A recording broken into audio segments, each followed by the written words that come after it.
Vamos con el licenciado David Razú Aznar. Él es miembro del Partido de la Revolución Democrática. Es presidente de la Comisión de Derechos Humanos de la Asamblea Legislativa en el Distrito Federal, dado que no hay Cámara de Diputados por muchas razones que no vienen al caso. Él es economista, egresado del Instituto Tecnológico Autónomo de México, el ITAM. También es maestro, tiene maestría en desarrollo por la afamada London School of Economics and Political Science, una de las instituciones más famosas del mundo en esta materia, si no es que la más. Y pues está en la Comisión de Presupuesto, Medio Ambiente, Procuración de Justicia, Asuntos Político-Electorales, secretario del Comité de Estadística e integrante del asunto o de los asuntos internacionales. Hay una determinación para que haya reclusión domiciliaria. No es un asunto ni totalmente nuevo, ha habido algunas variables en otras casas, etcétera, pero ahora con brazaletes electrónicos, que también ya los conocemos. ¿Cómo le va, licenciado Razú Aznar? Muy buenas tardes.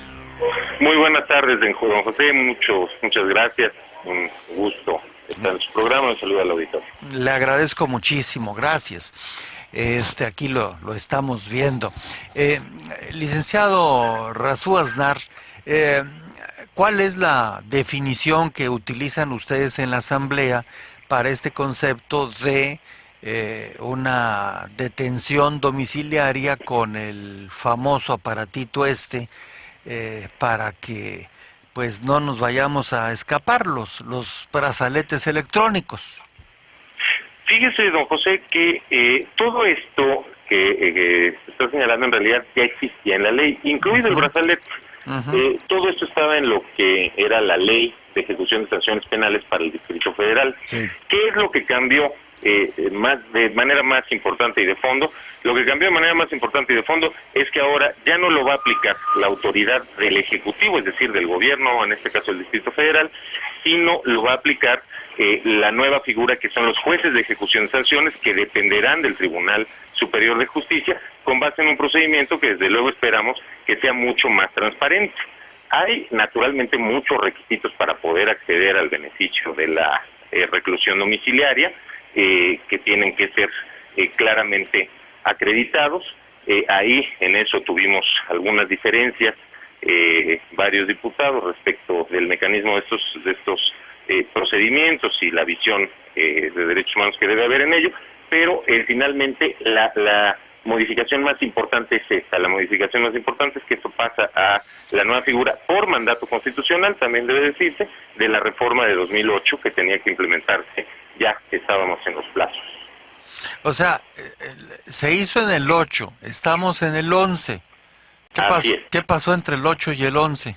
Bueno, precisamente la reforma establecía desde 2008 para este tema en particular, porque como usted sabe son varios los temas de la reforma penal constitucional de 2008. Para este tema en particular establecía 3 años como máximo para que se diseñara la legislación correspondiente y los procesos, digamos, de capacitación, etcétera, de implementación.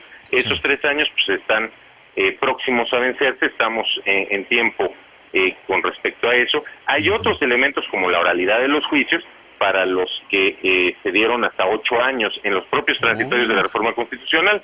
Esto en el entendido de que la transición es una transición compleja y la implementación es una implementación compleja, ¿no? Sí. Pero no son mucho 8 años para pasar del tipo de juicios como los que ya conocemos todos a los juicios orales. ¿No es mucho?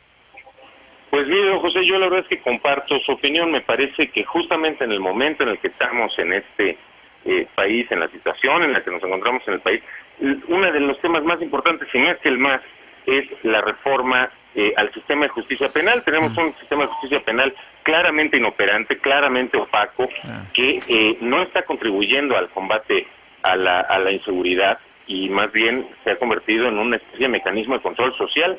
Y lo que necesitamos es justamente ir a elementos de transparencia y de garantías y de claridad para la administración de la justicia.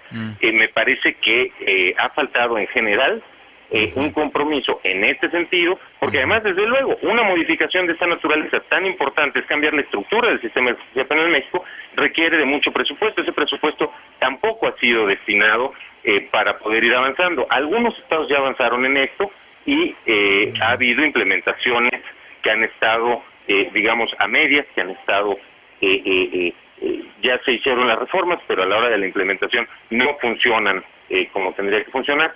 Entre otras cosas, me parece que hay una falta de voluntad que se refleja también en el presupuesto de manera muy clara, y cómo se asigna el presupuesto federal. Sí. Pero, por ejemplo, me dice usted dos cosas, licenciado. Falta de voluntad y de presupuesto. En el caso de estos brazaletes electrónicos, no sé cuánta gente tendría que estar en sus casas, vamos a decir, arrestada con el brazalete para que no se escapen. ¿Cuántos brazaletes piensa usted que hay que comprar y cuánto vale un brazalete? Bueno, la propia ley establece que el costo del brazalete deberá ser cubierto por la persona que acceda al beneficio. Este no es un costo, digamos, que iría al Estado. En este momento hay, digamos, toda una cuestión tecnológica que se está desarrollando ahí. No tengo conocimiento cuál vaya a ser el costo específico, pero es un costo que no se impactaría al Estado en sí. O sea, que quiere decir que si me detienen a mí y me meten en mi casa, yo pago el brazalete. Es correcto.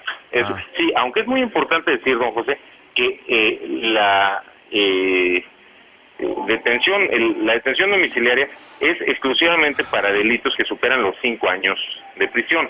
Es decir, estamos hablando de que en este caso, con las reformas actuales como quedaron, tiene que haber, por lo menos estamos hablando de delitos ya graves, y se va a haber pasado un tiempo en el centro penitenciario. Es decir, no existe una figura con la cual haya una detención, un juicio, y directamente se vaya al arresto domiciliario, ¿no? O sea, primero me mandan a la cárcel y después de un tiempo me mandan a mi casa. Sí, así es. Si se comprueba que durante la estancia en el centro penitenciario hubo un buen comportamiento, hubo una integración importante a las actividades, al trabajo, al deporte, etcétera, que no hubo ningún otro evento delictivo al interior del centro penitenciario, que existen muchos. Y aquí viene también otro requisito, que es donde tuvimos diferencias algunos legisladores, en particular el de la voz. Si se aprueban unos exámenes técnicos entre los que hay situaciones que a algunos no nos parecen que sean jurisdiccionales, que sean posibles de discutir. Bueno, si se cubren todos esos requisitos, entonces puede acceder a este beneficio previo a el proceso de preliberación, que es otro proceso que también está incorporado en la ley, y que es la posibilidad de modificar las penas, de reducir las sentencias con base en todos estos requisitos, y desde luego para un conjunto específico de delitos que no incluyen los delitos más graves, ¿no? Es decir, en ningún caso homicidio, violación, desaparición forzada, trata de personas. Este tipo de delitos en ningún caso estarían dentro del esquema, ¿no? O sea, ¿me voy a poner algún delito donde operaría lo del brazalete? Por ejemplo, robo agravado, que puede tener una sentencia alta. Pues, a partir de este esquema, si el sentenciado demuestra una buena conducta y acredita todos estos requisitos, pues podría estar en arresto domiciliario previo a su proceso preliberatorio. ¿no? Sí. Es por poner un ejemplo de un delito que sí aplicaría. Sí. O sea, un ejemplo por mencionar, vamos a pensar que alguien comete un robo y el juez lo sentencia a 10 años de cárcel. Este, de ese lapso, ¿cuánto tiempo debo de pasarme en la cárcel y cuánto en mi casa? Quizás usted me pueda decir, bueno, ya se lo dije, depende de su conducta, cómo se portó usted en la cárcel, etcétera, etcétera, y entonces posiblemente mediante un trámite a lo mejor lo dejan irse a su casa con su brazalete y no sé, a lo mejor pues estar de los 10 3 años en mi casa o 4 o algo así, más o menos.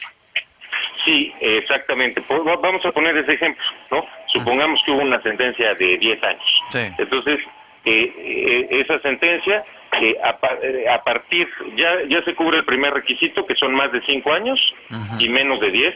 Eso ya permite que sea candidato, digamos. Si después de eso se van cubriendo todos los requisitos durante los primeros 3 años, a partir de los 3 años entonces ya puede acceder a ese procedimiento de Del deliberación. brazalete. ¿Cómo? Pues se tiene que ser revisado por esta nueva figura, este nuevo juez que antes no existía, el juez de ejecución de sentencias, que es el que determinará, con base en todos los elementos anteriores, si esta persona puede acceder a ese requisito, si da las garantías suficientes de que no escapará, uno, y sobre todo, de manera muy importante, que no va a volver a delinquir, que es el objeto de fondo de las reformas en materia de reinserción social. Sí. Bueno, cosa que habrá gente que hasta lo jure en la Constitución o la Biblia, pero pues no quiere decir que a lo mejor no vuelva a hacer alguna de las cosas que hacía, ¿no? Desde luego, la idea aquí es dar los mayores elementos posibles para tomar esta determinación. Muy importante reiterar, otro de los requisitos sine qua non para poder acceder al beneficio es ser primo delincuente, es decir, que no haya ningún historial de reincidencia. Si estuviéramos ante un sentenciado que está siendo sentenciado por segunda vez no por segunda vez, sino que ha cometido en 2 ocasiones, que ha sido sentenciado en 2 ocasiones por un delito, pues entonces esa persona no podrá ni siquiera ser candidato. Una pregunta, por lo que estoy informado, los brazaletes pues ya existen en muchos países, como en este que estoy yo, ya hay brazaletes. Sí, desde luego, tienen mucho tiempo ¿Qué no existiendo. pueden mandar comprar unos? Y ya estaban en la legislación, ¿eh? Sí. ¿Qué no pueden mandar comprarlos ya? Bueno, es que la verdad es que el brazalete no es el elemento, digamos, es decir, la parte del aparato no es el elemento, en fondo esto, si una persona accede a esto, accede al beneficio, pues entonces eso ya es una solución que se da directamente con el sentenciado, ¿no? Es decir, más allá de, desde luego se facilitará a las personas el acceso a ello, pero sí una cuestión que es muy importante y que hasta donde yo tengo conocimiento en todos los países funciona así, es con costo al propio sentenciado. Bueno, entonces, en ese caso, pues, se puede conseguir en muchos lugares, por si en México no tuviéramos brazaletes de esos. ¿Sabe? Por último, licenciado David Razú Aznar, hay algo que siempre me ha costado trabajo entender. A ver si usted, en unos minutitos que nos quedan, me contesta.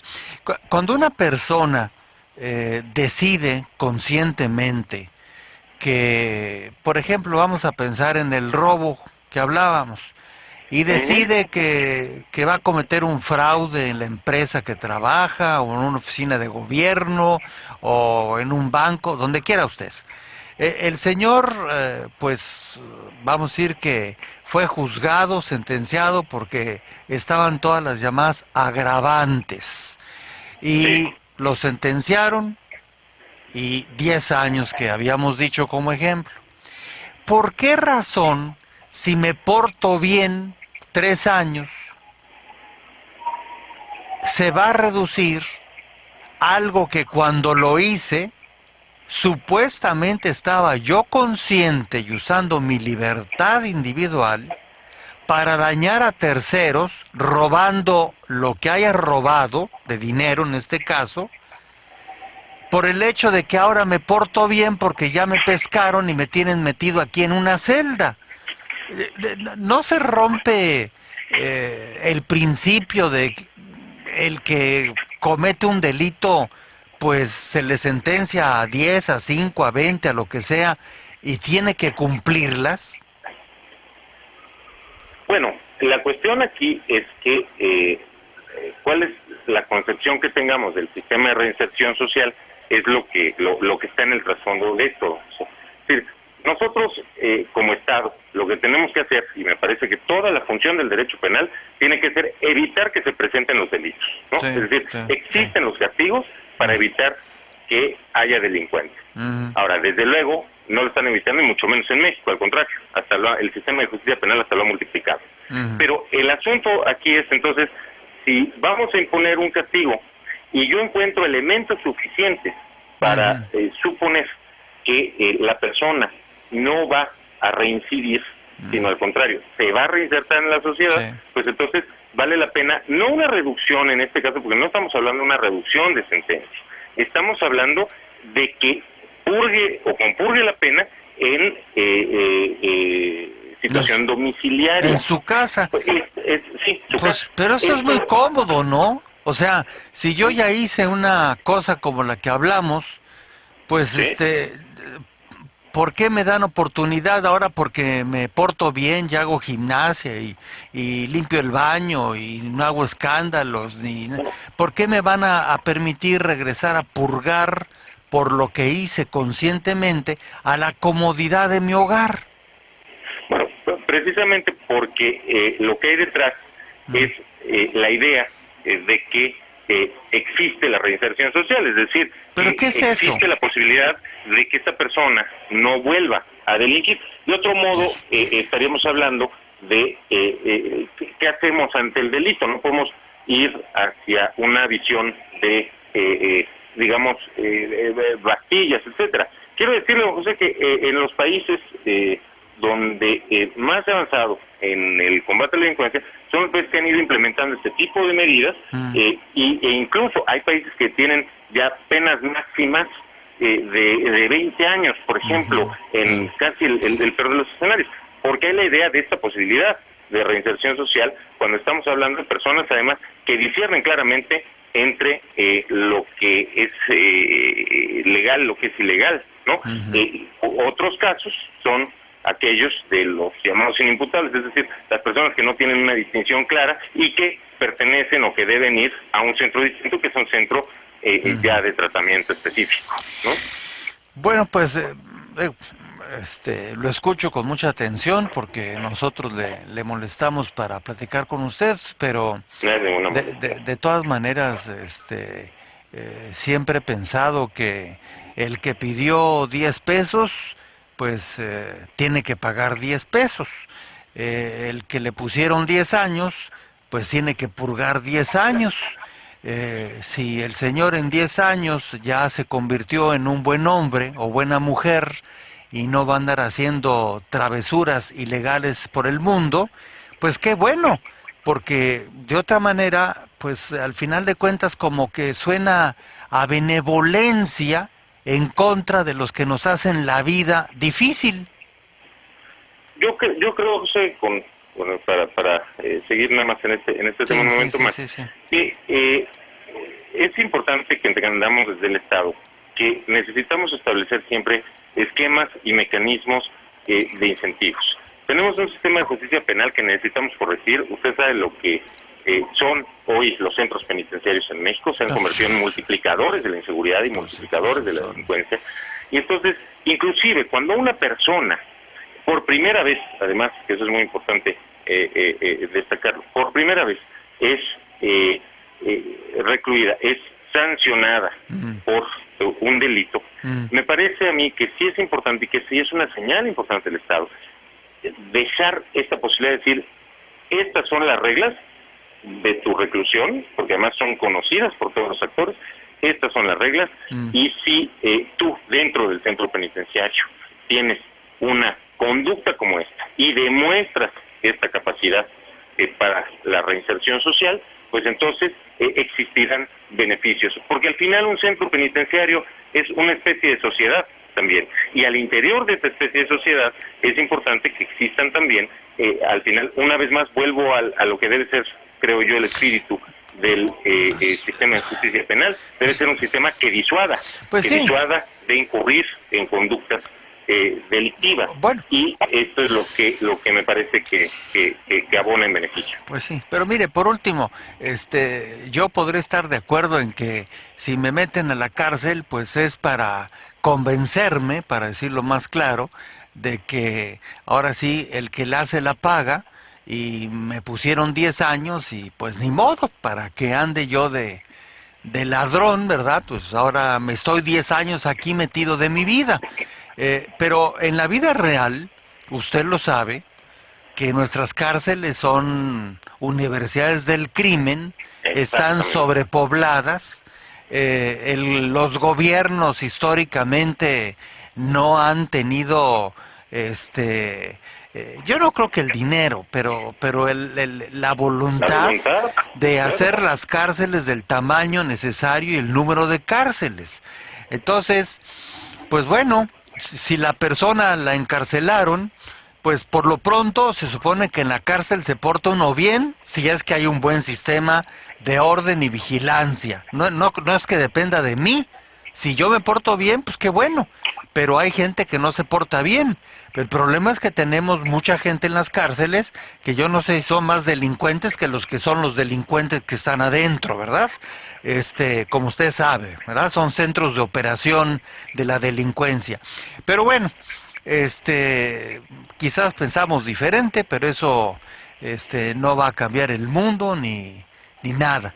Pero pues ya nos enteramos de qué va a pasar con el brazalete y el método y los 8 años para el sistema oral y pues le agradezco mucho que haya tomado la comunicación a La Voz en Español. Al contrario, José, le agradezco mucho a usted el espacio y a su auditorio la atención. Que le vaya muy bien. Hasta luego, licenciado. Buenas tardes. Muchas gracias. Buenas tardes. El presidente de la comisión correspondiente, y esto es allá en la capital mexicana.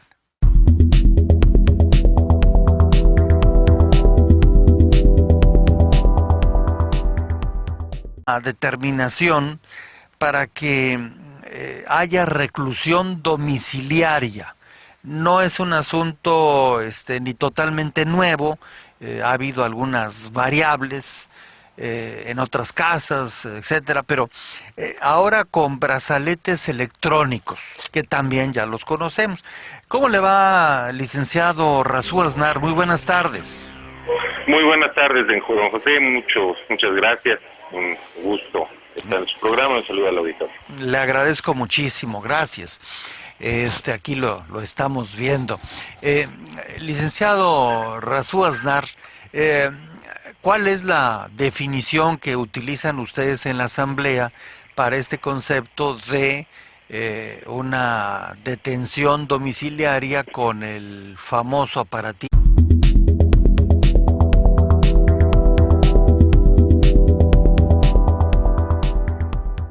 Bueno, vamos con el licenciado David Razú Aznar. Él es miembro del Partido de la Revolución Democrática. Es presidente de la Comisión de Derechos Humanos de la Asamblea Legislativa en el Distrito Federal, las más famosas del mundo en esta materia, si no es que la más. Y pues está en la Comisión de Presupuesto, Medio Ambiente, Procuración de Justicia, Asuntos Político-Electorales, secretario del Comité de Estadística e integrante del asunto o de los asuntos internacionales. Hay dado que no hay Cámara de Diputados por muchas razones que no vienen al caso. Él es economista, egresado del Instituto Tecnológico Autónomo de México, el ITAM. También es maestro, tiene maestría en desarrollo por la afamada London School of Economics. and Political Science, una de las instituciones